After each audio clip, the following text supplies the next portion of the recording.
বেনফিকার জার্সিতে এটা ছিল ডি মারিয়ার শেষ ম্যাচ। এবার তার গন্তব্য ঘরে ফেরার। তবে যাওয়ার আগে গড়লেন এক অদ্ভুত কীর্তি। এনজো ফার্নান্দেজের চেলসির মুখোমুখি হয়েছিল ডি মারিয়ার বেনফিকা। এই ম্যাচে আরও একটি পেনাল্টি গোল করেছেন ডি মারিয়া। এ নিয়ে ক্লাবের হয়ে এবারের ক্লাব বিশ্বকাপে 4 ম্যাচে 4টি পেনাল্টি গোল করলেন এই আর্জেন্টাইন ফুটবলার। ফিফা বিশ্বকাপে একের পর এক পেনাল্টি গোল করেছিলেন লিওনেল মেসি। এবার সেই ধারা যেন বদলে গেছে ক্লাব বিশ্বকাপে। এবার একের পর এক পেনাল্টি গোল করলেন ডি মারিয়া। গ্রুপ পর্বে 3 ম্যাচ ও দ্বিতীয় রাউন্ডে একটি, মোট 4টি ম্যাচ খেলেছেন তিনি। আর এতে 4 পেনাল্টি গোল নামের পাশে যোগ হয়ে গেছে তার। যদিও এখানেই শেষ হয়ে গেছে তার যাত্রা। লিওনেল মেসির মতো একের পর এক পেনাল্টি গোলে শিরোপা জয় করতে পারলেন না। তাতে করে শুধু ক্লাব বিশ্বকাপে যে যাত্রা শেষ হয়েছে তাই কিন্তু নয়, বেনফিকার হয়ে শেষ ম্যাচটি খেলে ফেললেন তিনি।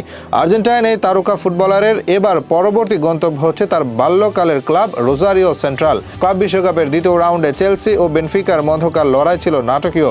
এমন এক নাটকীয় ম্যাচ কেই বা আশা করেছিল, যেখানে শুরু হতেই দুদল উপহার দেয় এক দুর্দান্ত লড়াইয়ের। প্রথমার্ধে অবশ্য কেউ পায়নি গোলের দেখা। তবে দ্বিতীয়ার্ধের 19 মিনিটে অর্থাৎ ম্যাচের 64 মিনিটের সময় চেলসির অধিনায়ক রিচি জেমস গোল করেন ফ্রি কিক হতে। এই গোলে পেরিয়ে যায় 90 মিনিট। মনে হচ্ছিল খেলা বুঝি এখানে শেষ। তবে নাটকের যে আরও বাকি ছিল।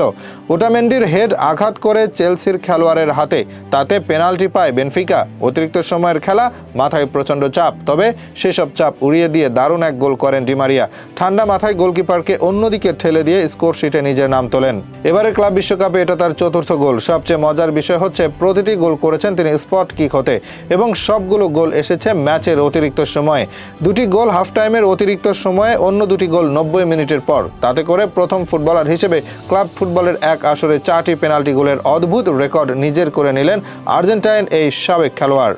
ডি মারিয়ার রেকর্ড গড়া গোল স্মরণ করিয়ে দেয় মেসিকে। কাতারে যে তার বন্ধু লিওনেল মেসি নিয়েছিলেন 5টি পেনাল্টি, যা ফিফা বিশ্বকাপ ইতিহাসে এক আসরে সবচেয়ে বেশি পেনাল্টির রেকর্ড। এদিকে এই পেনাল্টি গোল ঘুরিয়ে দেয় ম্যাচের ভাগ্য। খেলা গড়ায় অতিরিক্ত সময়ে। তবে এরপর যা হয়েছে তাতে বেনফিকা হয়তো এটাই আশা করেছিল, খেলা অতিরিক্ত সময় পর্যন্ত না গেলেই বরং বেশি ভালো হতো। কারণ বাকি সময় হয়েছে একের পর এক গোল, যার সবগুলো হজম করতে হয়েছে ডি মারিয়াদেরকেই। 108 মিনিটে দলকে এগিয়ে দেন এনকুনকু। তাতে চেলসি দেখতে শুরু করে জয়ের স্বপ্ন। তবে 115 মিনিটে সেই স্বপ্ন আরও জোরদার করেন পেদ্রো নেতো।